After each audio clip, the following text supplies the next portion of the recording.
Hey there, my name is John Siskovich and the sun is rising behind me. It's another beautiful day here in Western Connecticut at the Farm Brewery. I'm getting ready to start my day and I have some questions. I got one from D. Payne. He's going through a major life change. He wants to know if when he moves out to the country, starts raising chickens, can he, like a cat, feed them a lot and give them enough water and just make sure they're secure, and then go away for a day or two and leave the chickens kind of to their own devices. So I'm going to give my 2 cents on that, and we'll see where it goes from there. But other than that, man, what a beautiful morning. Whew. All right, let's get started.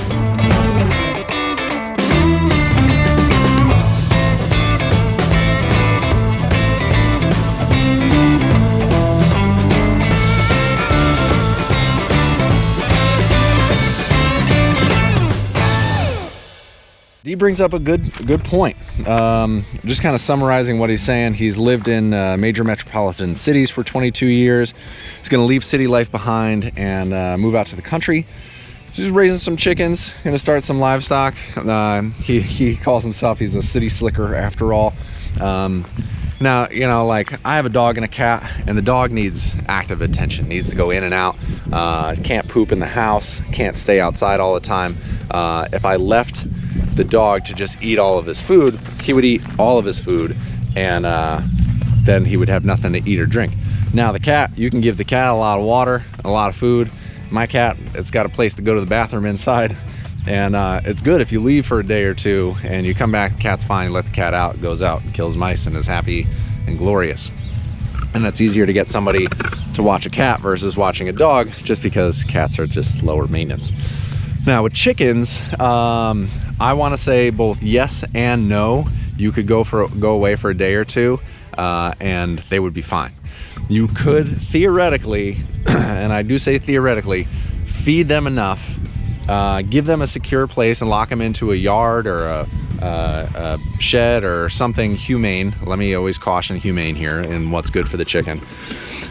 And make sure they have a ton of water. I mean, a ton, because things can go wrong, things can get jammed up, and then leave for a day or two. And your birds might be all right. They'd probably be fine.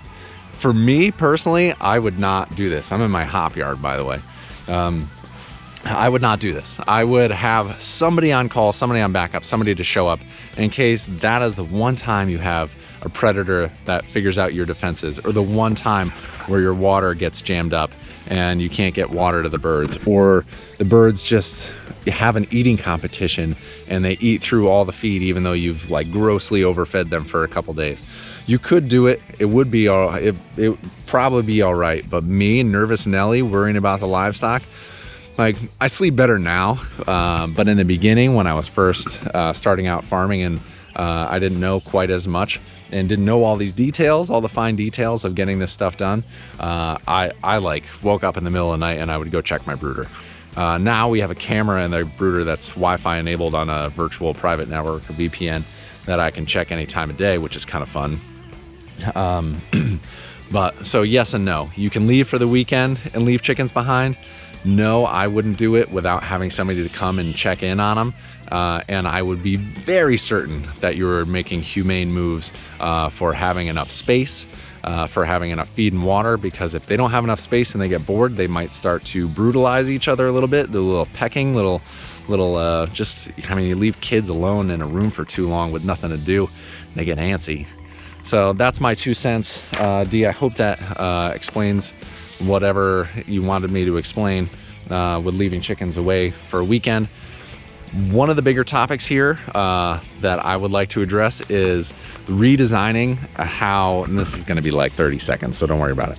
Redesigning how we think about agriculture and how we think about farming. That there's a homesteading movement, there's a small scale ag movement where we're not always concerned about deriving the entirety of our income off of the farm, but you want to design a lifestyle that you're willing to live with, and you can adapt and change and accommodate the fact that there are hard times and there are expensive times, but there's got to be good times, and there's got to be times to sit around and just enjoy the sunshine right now. Like, my face is warming up. I can take my life preserver vest off in just a minute, because it is getting nice outside. And every day you make decisions and you prioritize things based off of how you want to live, not the way you think you should farm or the way you think you should live based off of other people's experiences. You're not going to get to your funeral and then be and look around the room and people are going to be like, wow, he could work. That guy could work. And he didn't have much of a social life. He didn't have any time to rest, but man, he could work. That's not, I mean, I work hard, and I've got 2 jobs with Farm Marketing Solutions and the Farm Brewery. I have a growing family. My daughter's like 2 weeks away from being born, probably 1 week away by the time this video goes live. And I still try to manage taking the time to rest, taking the time to spend time with family, taking the time to better myself, both through reading, physical exercise, research, and then spending time with my community.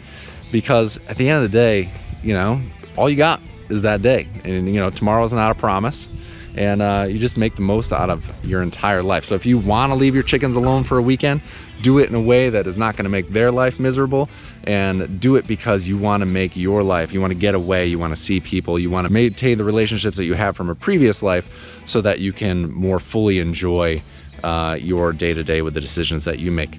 So I hope that all makes sense. A little rant at the end of this video. Man, it's so nice out. I gotta take this off. It's getting hot now.